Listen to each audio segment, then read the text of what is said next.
British and Sri Lankan government ministers and an MP for Israel's Likud party are among politicians from 15 countries due to meditate together at the House of Commons next week in an event to explore whether mindfulness can help reset the conduct of national and international politics. The group will meet at Parliament on Tuesday to be led in a series of secular meditations intended to focus their awareness and increase compassion. They will be joined remotely by a U.S. presidential hopeful, Tim Ryan, who has been tipped as a possible Democratic nominee for 2020. The Ohio congressman has said meditation guides his response to Donald Trump, whose reactive tweeting may seem to many as being the opposites of mindful.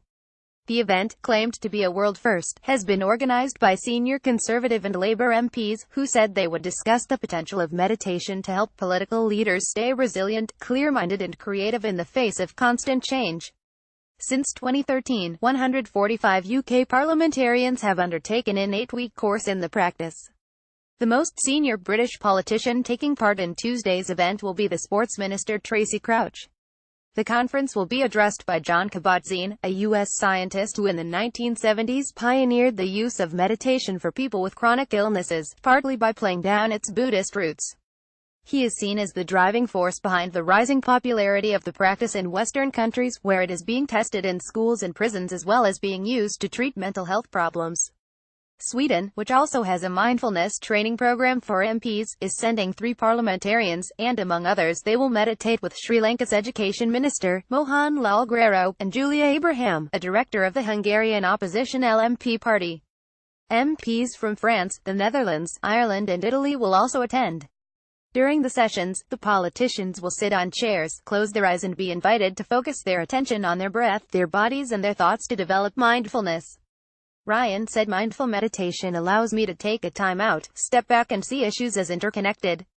That kind of big-picture problem-solving is desperately lacking in both U.S. political parties today, and has in many cases been replaced with an almost hyper-partisan kind of hate. I try not to be a part of that. If you hate, you're just adding hate. Whether you're hating from the left or from the right, it's still hate, and it is undermining our ability to come together as a nation to solve big problems.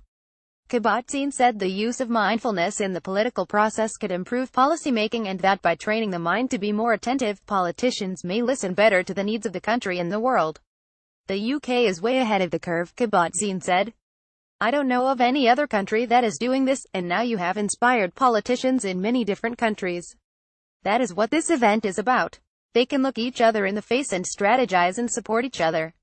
This is not a weirdo lunatic fringe trying to take over the world, but an oxygen line straight into the heart of what is deepest and most beautiful in us as human beings. Since 2004, courses of mindfulness-based cognitive therapy have been recommended by the UK's National Institute for Health and Care Excellence for the treatment of recurrent depression. The therapy is available in some areas on the NHS, and hundreds more private courses have sprung up amid rising demand, although there are concerns about the standard of teaching in some cases. Mindfulness has helped me make better decisions, said the Labour MP Chris Ruane, who has practiced meditation for a decade and is co-chair of the All-Party Parliamentary Group on Mindfulness. If you make decisions from a position of balance and equilibrium, it is far better, not just for personal but political decisions that affect a whole nation. In times when you have political leaders who may not be making political decisions from a position of balance, it doesn't do them, their country or the world much good. The other co-chair, Tim Lawton, a Conservative former minister, said there is an affinity amongst those who have been through this mindfulness course and a rather more considered approach to exchanges of differing views. Part of the course offered to UK MPs examines the difference between reaction and response, or, as Ruane puts it, knowing when to hold your finger on social media or to hold your tongue.